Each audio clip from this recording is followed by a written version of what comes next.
bicara soal pertanian, ada beberapa elemen penting yang melingkupi. Ada sumber daya manusia, infrastruktur, luas lahan, alat pertanian, ketersediaan bibit dan pupuk, dan pasca panen. Nah, Kementerian Pertanian punya program IP Padi 400. Program ini memungkinkan petani bisa panen 4 kali dalam setahun. Harapannya meningkatkan kesejahteraan petani. Kabupaten Sukoharjo jadi rujukan pelaksanaan program IP 400 dari Kementerian Pertanian. Bahkan banyak kabupaten lain yang datang berburu ke Kabupaten Sukoharjo untuk studi banding. Nah, kali ini Jawa Pos Radar Solo kedatangan tamu istimewa dari Sukoharjo, yakni adalah Kepala Dinas Pertanian dan Perikanan Kabupaten Sukoharjo, Bapak Bagas Windaryatno. Selamat datang Bapak Bagas. Terima kasih, selamat datang, selamat siang. Selamat siang, terima kasih sudah mampir ke kantor redaksi Jawa Pos Radar Solo ini. Sama-sama. Kita hari ini bakal ngobrol lebih lanjut lagi soal program IP 400 di Kabupaten Sukoharjo yang dengar-dengar ini jadi jujukan semua kabupaten di seluruh Indonesia. Tadi sempat ngobrol di luar sebelum masuk sini dari Banten ke Sukoharjo, dari Jawa Timur dan lain sebagainya. Nah, mungkin sebelum kita masuk ke program IP 400 di Sukoharjo, Pak Bagas bisa menjelaskan dulu nih, gambaran umum kondisi pertanian di Sukoharjo itu seperti apa? Luas lahan dan lain sebagainya seperti itu. Silahkan Pak Bagas. Terima kasih kesempatan yang baik ini, saya akan coba ceritakan tentang bagaimana situasi pertanian di Kabupaten Sukoharjo. Yang pertama bahwa Kabupaten Sukoharjo itu merupakan satu kabupaten terkecil nomor 2 di Jawa Tengah setelah Kudus dengan luas areal kurang lebih 46.000 hektar. Sedangkan untuk luas sawah kita yang ada di Sukoharjo itu sekitar 20.550 hektar. Ya. 14.000-nya mendapatkan pengairan irigasi teknis ya, dari Gajah Mungkur dan Dam Colo. Sehingga dengan kondisi ini maka kita sangat mungkin untuk melakukan intensifikasi pertanian dengan baik. Iya. Terkait dengan program IP 400, ya, memang IP 400 itu adalah satu pola tanam di mana dalam kurun waktu 1 tahun atau 12 bulan kita bisa panen 4 kali. Iya. Ya. Ada hal-hal yang harus diperhatikan ketika kita mau melakukan IP 400 di satu wilayah kita. Nah, apa saja itu, Pak? Ya, yang pertama ketersediaan air. Baik. Nah, ketersediaan air itu harus tercukupi selama proses produksi atau penanaman. Dan alhamdulillah di Kabupaten Sukoharjo sawah irigasi teknis kita ada sekitar 14.000 hektar sekian, dan ini merupakan satu faktor yang utama yang bisa kita gunakan bahwa air insya Allah cukup tersedia. Di samping dari Dam Colo kita punya beberapa sumur yang dibuat oleh petani maupun oleh pemerintah. Dalam 5 tahun terakhir ini bantuan pemerintah untuk pembuatan sumur cukup banyak di Kabupaten Sukoharjo, sehingga itu bisa kita gunakan untuk menambah kebutuhan air di kala waduk Gajah Mungkur atau saluran irigasi Dam Colo ada debit yang menurun dan sebagainya. Artinya ada suatu langkah antisipasi. Kemudian terkait dengan program pemeliharaan jaringan dari Dam Colo setiap tahun 1 bulan dihentikan pengairan, kami kemarin sudah berkomunikasi dan berkoordinasi dengan Kepala Balai Besar Wilayah Sungai Solo, Sungai Bengawan Solo. Beberapa waktu lalu di kantor Bupati, jadi Ibu Bupati mengundang Pak Kepala Balai Besar terkait dengan program IP 400 di Sukoharjo dan proyeksi ke depan ada satu titik temu di mana Balai Besar akan memberikan satu dukungan terhadap kebutuhan air di wilayah Kabupaten Sukoharjo dan daerah aliran yang lain yang menggunakan IP 400. Berarti sebenarnya pelaksanaan program IP 400 ini tuh melibatkan banyak pihak ya Pak ya. Siapa saja ini Pak yang terlibat dalam keberhasilan program IP 400 di Kabupaten Sukoharjo? Baik. Jadi secara khusus memang yang melaksanakan program ini adalah petani. Namun agar petani itu mau secara bersama-sama dan melaksanakan apa yang diprogram oleh pemerintah dalam Kementerian Pertanian, dibutuhkan satu campur tangan banyak pihak. Betul. Yang kami lakukan di Sukoharjo terkait dengan kunjungan Pak Menteri Pertanian beberapa waktu yang lalu, tanggal 12 Oktober, beliau melakukan kunjungan kerja di Kabupaten Sukoharjo dengan agenda panen raya IP 400 di musim tanam yang ketiga. Oh, sudah MT3. Jadi Oktober yang lalu dipanen MT3 oleh Pak Menteri. Beliau mengevaluasi tentang jadwal tanam dan varietas yang digunakan. Beliau sampaikan ini bisa dijadikan contoh, dijadikan model di daerah lain. Maka oleh beliau disampaikan, kalau seperti ini berarti Sukoharjo tahun depan saya targetkan 5.000 hektar. Dari pada awalnya berapa ini? 2088. 2028 ditargetkan ke 5.000, berarti 2 kali lipat berarti. 2 kali lipat Betul. untuk tahun 2022. Ya. Ibu Bupati menyanggupi dan tentunya kami sebagai organisasi perangkat daerah yang membidangi pertanian, kami akan segera melaksanakan apa yang menjadi perintah Bupati maupun Bapak Menteri. Nah, yang menarik Mbak, gimana tuh, setelah Pak Menteri selesai kunjungan kerja, kami rapatkan dan kami menghadap Ibu Bupati untuk mendapatkan arahan tentang target dan strategi caranya untuk mencapai area 5.000 hektar itu. Kami berkoordinasi dengan Bupati mendapatkan arahan dan petunjuk. Kemudian Ibu Bupati mengundang semua camat dan koordinasi tingkat dan semua penyuluh pertanian serta jajaran dinas pertanian di Kabupaten Sukoharjo. Jadi intinya bahwa program IP 400 ini menjadi tanggung jawab pemerintah Kabupaten Sukoharjo secara bersama-sama. Nah, yang dilakukan setelah itu kita lakukan sosialisasi secara masif. Secara masif mulai dari tingkat kecamatan, Pak Camat mengundang semua kepala desa dan ketua gapotan di masing-masing desa, kemudian dari Dinas Pertanian menyampaikan tentang program tersebut, kemudian di tingkat desa dilakukan pertemuan Pak Lurah, penyuluh pertanian, gapotan dan kelompok tani untuk menyusun jadwal tanam. Nah, karena ada gerakan yang sosialisasi yang masif oleh Bupati, Camat, Kepala Desa, Dinas Pertanian, penyuluh pertanian, maka petani merasa bahwa program ini serius. Program ini didukung semua pihak dan tentunya hal yang baru tidak mudah. Pasti betul. Yang biasanya petani tanam panen 3 kali, ada waktu santai dan sebagainya, ini tidak bisa. Sekarang udah nggak bisa santai-santai lagi ya Pak ya. Jadi begitu selesai panen, paling waktu 2 minggu harus sudah tanam lagi. Caranya bagaimana? Ada rekayasa teknis. Secara teknis petani mampu. Berarti ketika Ibu Bupati ini memerintahkan camat, kades, sampai ke petani itu benar-benar petani merasa sangat didampingi ya secara keseluruhan. Didampingi dari akar rumput pemerintah seperti itu. Jadi memang proses sosialisasi ini kita lakukan sampai hari ini kita ternyata respon petani luar biasa untuk mendukung program ini yang semula oleh Pak Menteri ditargetkan 5.000 hektar. Hari ini kami sudah memperoleh calon lokasi area IP 400 di Kabupaten Sukoharjo sebesar 8.760 hektar. Artinya nambah lagi ya, nambah lagi. Dan bahkan ketika Pak Dirjen kami lapori terkait dengan ini, ya sudah Sukoharjo on ke 10.000 sedang kami usahakan. Jalan ke 10.000 ini. Tadinya ditargetkan 5.000, 8.000, sekarang 10.000. Insya Allah 10.000. Nah, ini tuh kendalanya apa ini Pak untuk bisa memenuhi target 10.000 hektar ini? Kalau kendala ya tadi syarat untuk IP 400 itu kan air, kemudian organisme pengganggu tanaman, maka kami semua libatkan, mulai dari pengamat hama penyakit tanaman atau yang biasa disebut POPT ya, kemudian dari balai besar kita koordinasikan, ya, karena air ini harus dijamin tersedia, di samping kita punya sumur dan sebagainya, kemudian dari KPL, kios pupuk ya, kemudian ada organisasi namanya Perpadi, Persatuan Penggilingan Padi. Mereka adalah off-taker yang akan mengambil hasil panennya.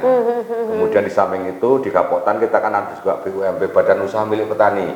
Jadi itu nanti yang akan kita harapkan bisa membantu menyerap hasil panen yang dibeli oleh BUMP tersebut. Nah sebenarnya tentang pelaksanaan IP 400 ini Pak, apa saja sih yang harus disiapkan oleh pemerintah kabupaten agar ini tadi bisa mewujudkan IP 400 dan bisa memenuhi target yang ditugasi oleh kementerian nih. Ya, baik. Jadi selain faktor air, ya, faktor alsintan, alat mesin pertanian ini penting. Karena apa? Dengan IP 400 itu kita melakukan percepatan baik di pesemaian, pengolahan tanah, tanam sampai panennya. Semua harus dilaksanakan dengan cara yang cepat supaya apa? Efisiensi lahan ini segera bisa digunakan lagi. Dan kami sudah inventarisasi, kami lakukan pengecekan, insya Allah untuk kondisi Alisintan di Kabupaten Sukoharjo cukup ya, memenuhi cukup, ya. kebutuhan. Kalau kurang pun kami di Brigade Pertanian, Dinas Pertanian maupun di provinsi kami akan bisa minta bantuan untuk tambahan. Baik. Nah, untuk IP 400 ini kan dibutuhkan irigasi sepanjang tahun. Ya. Terus strateginya menghadapi kalau musim kemarau seperti apa ini, Pak? Ya. Karena kita mendapatkan air irigasi dari Dam Colo, Bengawan Solo, Waduk Gajah Mungkur, air tersedia sepanjang tahun, seluas kurang lebih 15.000 hektar. Cuman ada kendala dari Balai Besar itu kan punya program pemeliharaan jaringan. Ya, maka ada jeda waktu 1 bulan diberhentikan. Nah, kemarin kami sampaikan pada Balai Besar, Pak, program Balai Besar tetap bisa berjalan, tapi waktunya kan bisa kita sesuaikan. Pemeliharaan mungkin dilakukan pada saat musim hujan, jadi petani tidak terlalu bergantung kepada Balai Besar, namun Balai Besar tetap bisa melaksanakan. Nah, intinya akan ada satu pembicaraan lebih lanjut tentang kebutuhan air dan tata tanam sehingga Balai Besar bisa memberikan support yang luar biasa untuk kesuksesan IP 400. Karena ini program menteri, kalau program menteri kan mesti perintah presiden, paling tidak program presiden. Iya. Jadi kita akan tetap berkolaborasi. Kalau sebelum pelaksanaan IP 400 ini di Kabupaten Sukoharjo itu seperti apa sih, Pak? Pola tanamnya, kemudian jumlah petani di Kabupaten Sukoharjo itu ada berapa jumlahnya, jumlah kelompok tani. Nah, apakah dengan adanya program IP 400 ini tuh semakin banyak petani yang tertarik karena kan 4 kali panen ya kan, meningkatkan kesejahteraan petani seperti itu kan. Seperti apa, Pak? Jadi sebelum IP 400 tahun ini dilaksanakan, itu di Kabupaten Sukoharjo indeks pertanamannya 300. Jadi setahun bisa panen 3 kali. 3 kali. Kalau daerah kabupaten lain ada yang 200, 250, artinya kalau 250 itu 2 tahun 5 kali gitu. Kalau di Sukoharjo rata-rata sudah 300. Tinggal kita meningkatkan satu fase pertanaman saja sudah 400. Jadi yang kita ajak ke IP 400 itu yang sudah melakukan 300. Tinggal kita melakukan penataan dan percepatan. Kemudian jumlah kelompok tani di Kabupaten Sukoharjo itu ada sekitar 635 kelompok tani di seluruh kabupaten. Kalau rata-rata setiap kelompok punya anggota 50 sampai 70 orang, itu bisa kita hitungkan, Mbak. Kemudian di masing-masing desa ada namanya Gapotan, gabungan kelompok tani. Jadi lembaga kelompok tani yang ada di desa itu namanya Gapotan, dan dia di bawah kendali atau bimbingan Pak Kepala Desa dan penyuluh pertanian yang ada. Bahkan yang menarik di Sukoharjo ini ketika kami mensosialisasikan program IP 400 itu, kami menggandeng TNI dan Polri. Di tingkat kecamatan Pak Dan Ramil, Pak Kapolsek, di tingkat desa Babinsa dan Babin Kaptimas ini bersama-sama dengan Pak Kades memberikan dorongan, memberikan sosialisasi kepada petani supaya mereka yakin dan percaya bahwa dengan IP 400 ini bisa meningkatkan produksi di Kabupaten Sukoharjo. Karena apa? Kalau kita mau nambah areal luas nggak mungkin, kita nggak ada tanah yang bertambah, pasti berkurang kan, tanah pertanian berkurang. Maka satu-satunya cara yang menambah intensitas pertanaman. Oh gitu, berarti ketika saya bertanya kan ada pengurangan, ada banyak lahan pertanian yang berubah fungsi. Betul, berubah fungsi ke perumahan, industri dan lain sebagainya.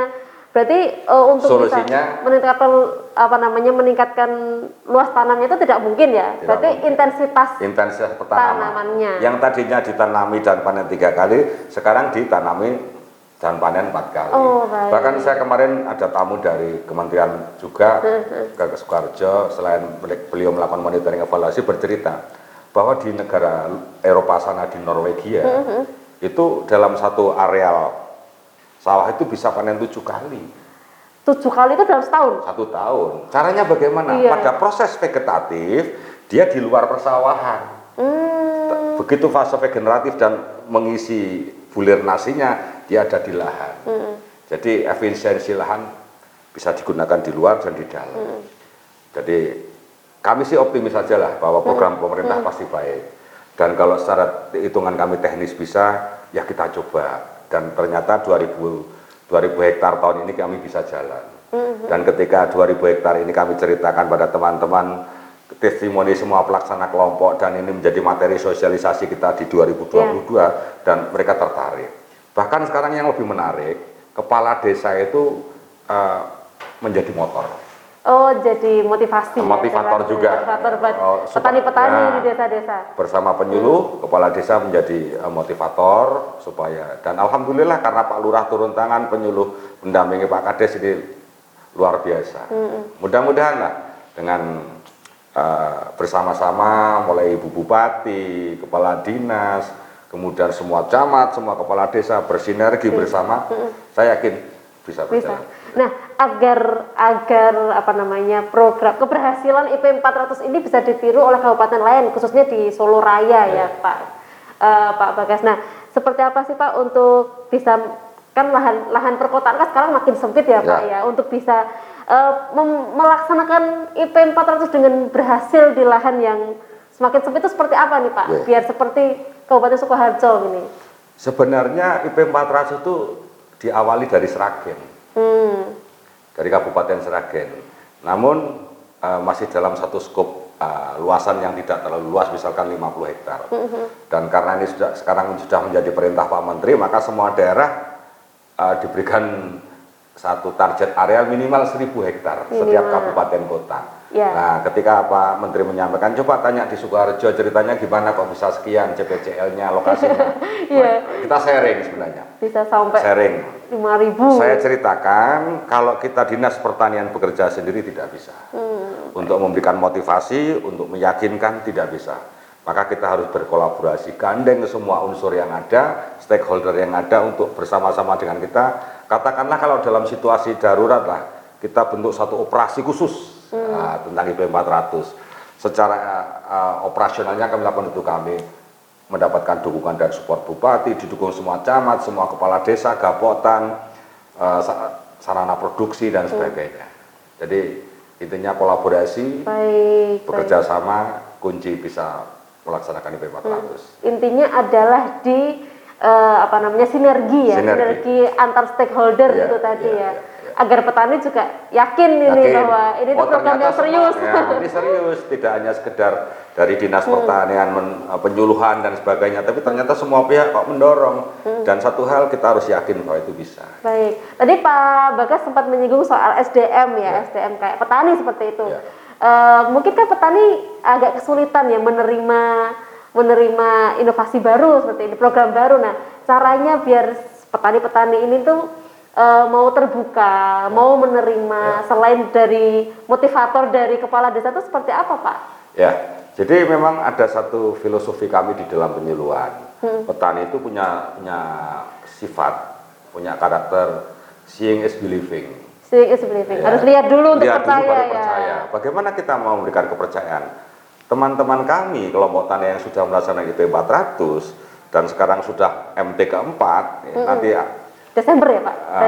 November kemarin, Januari sudah panen keempat, karena MT pertamanya kita mulai November. Jadi 12 bulan masuk. Biar petani yang bercerita. Ketika pada akhir sosialisasi, saya minta testimoni. Testimoni dari petani yang melaksanakan. Output dari pertemuan itu saya pengen, kesimpulannya apa? IP 400 dari testimoni tersebut bisa dilaksanakan.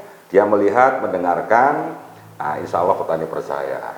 Setelah itu ada pendekatan lebih lanjut, Pak Kepala Desa dikumpulkan semua ketua kelompok tani dan anggota kelompok tani di masing-masing hamparan, sampaikan informasi untuk MT1 tahun 2020 nanti, maka pengolahan tanah paling lambat tanggal sekian. Kemudian tanamnya paling lambat tanggal sekian. Artinya petani sudah biasa, tanam sekian, berarti dia harus mempersiapkan persemaian di luar atau menggunakan satu lahan yang kosong dipakai bersama-sama. Itu terjadi dan dilakukan. Jadi kami cerita apa yang kemarin terjadi di lokasi pelaksana, salah satunya yang dikunjungi Pak Menteri ya di Desa Tegalsari, Kecamatan Weru. Berarti sesama petani ya Pak. Saling bekerja sama. Yang ngasih tahu tuh harus sesama petani ya Pak ya, biar percaya. Ketua kelompok tani dan Pak Lurah terlibat aktif. Baik. Lalu untuk serapan gabahnya, hasil panen petani itu bagaimana Pak? Ada jaminan gabah terserap atau enggak nih? Kami berusaha, karena dari MT1 sampai 3 kemarin semua lancar saja, dan kebetulan panen MT3 kemarin hasilnya baik, harganya baik. Yang kami harus antisipasi, yang kami harus pastikan bahwa pada saat nanti tahun 2022 luasan IP 408.000 sampai 10.000 hektar, maka off-taker ini harus kita siapkan.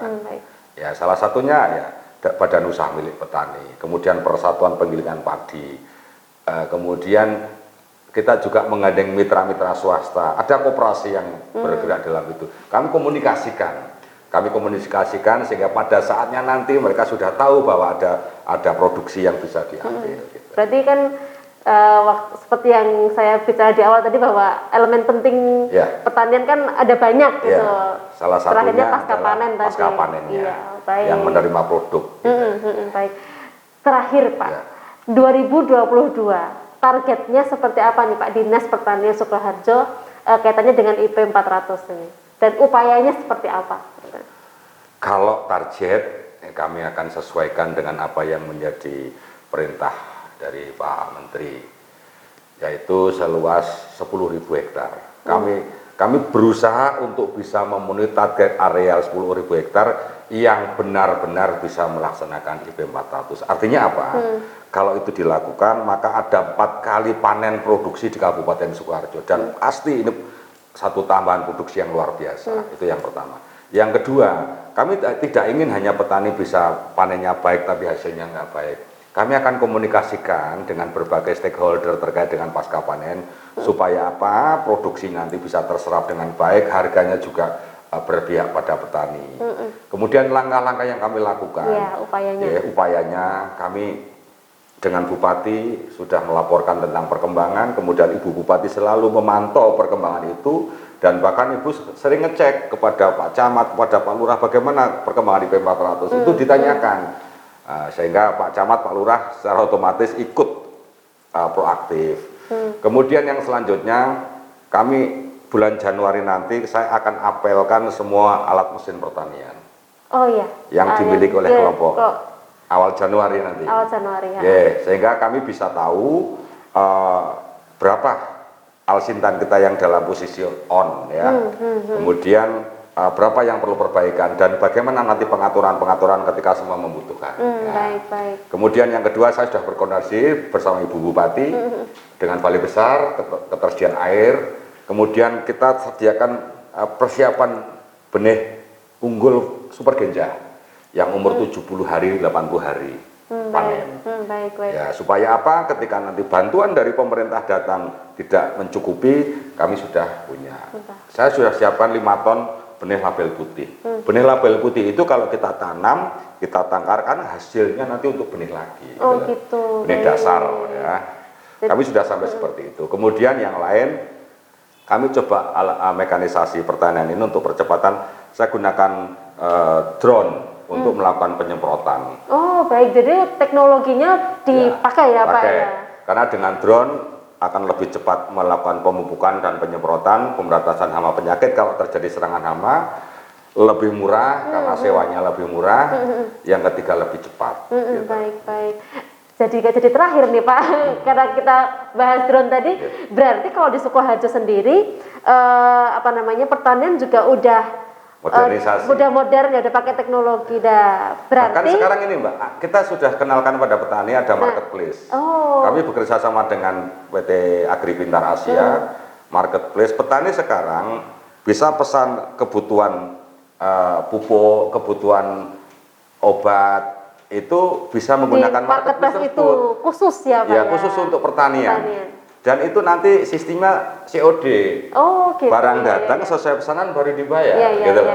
Jadi ini akan lebih mempermudah, memodernisasikan pertanian. Harapannya generasi muda mulai berminat. Nah, jadi regenerasi petani muda, petani milenial mulai melirik Pak ya, bahwa pertanian itu sekarang nggak harus kita bajak sawah, terjun ke sawah langsung, tapi ada alatnya, ada drone juga seperti itu, mainan mereka gitu. Dan di Sukoharjo embrio milenial cukup banyak. Baik. Mulai dari bidang hortikultura, peternakan, kemudian tanaman hias, kemudian porang. Ini sudah mulai bermunculan dan kami pemerintah daerah Kabupaten Sukoharjo tinggal memfasilitasi, memberikan pendampingan supaya mereka sesuai dengan minat yang digelutinya bisa berkembang.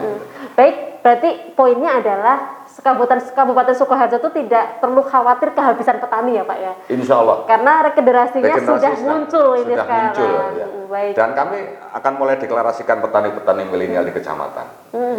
Dan banyak, kami akan mulai segera. Karena dari Dinas Pertaniannya juga banyak mendukung alat dan lain sebagainya, ready semua. Ini membuat petani-petani muda ini mau berkontribusi di kampung halamannya seperti kita itu. Kita bangun mindset bahwa bertani itu keren. Baik. Nah, bertani itu keren. Bertani itu menguntungkan, bertani itu keren. Kenapa tidak? Iya. Karena teknologi juga bisa masuk di pertanian itu ya Pak ya. Baik. Baik, itu viewers Ada Solo TV ngobrol asik sama Pak Bagas, Kepala Dinas Pertanian Kabupaten Sukoharjo, dan kita menunggu nih update-nya nanti bulan Januari ya Pak ya. Panen MT4. MT4 gimana nanti program-program selanjutnya, inovasi-inovasi apa yang ditelurkan oleh Dinas Pertanian Sukoharjo. Kita tunggu update-nya, dan salam untuk petani-petani milenial di Kabupaten Sukoharjo Pak Bagas. Semoga nanti kita bisa ngobrol lagi di sini dengan program-program lain yang lebih keren lagi gitu Pak Bagas. Terima kasih banyak Pak Bagas. Mungkin closingnya saya boleh? Boleh, silahkan Pak. Jadi begini, sahabat-sahabat petani, khususnya para milenial di Kabupaten Sukoharjo, ya, saya yakinkan bahwa Kabupaten Sukoharjo luar biasa. Saya ingin jadikan Kabupaten Sukoharjo Kabupaten Pertanian, utamanya para milenial, yang pasti bertani itu keren, bertani itu hebat. Bersama-sama kita pasti bisa menghasilkan satu hal yang lebih baik. Oke, siap, keren. Terima kasih banyak Pak Bagas sudah hadir di kantor redaksi Jawa Pos Ada Solo. Kita tunggu update selanjutnya, program-program yang keren lagi untuk para petani muda. Saya Faya, wartawan Ada Solo, pamit. Dadah.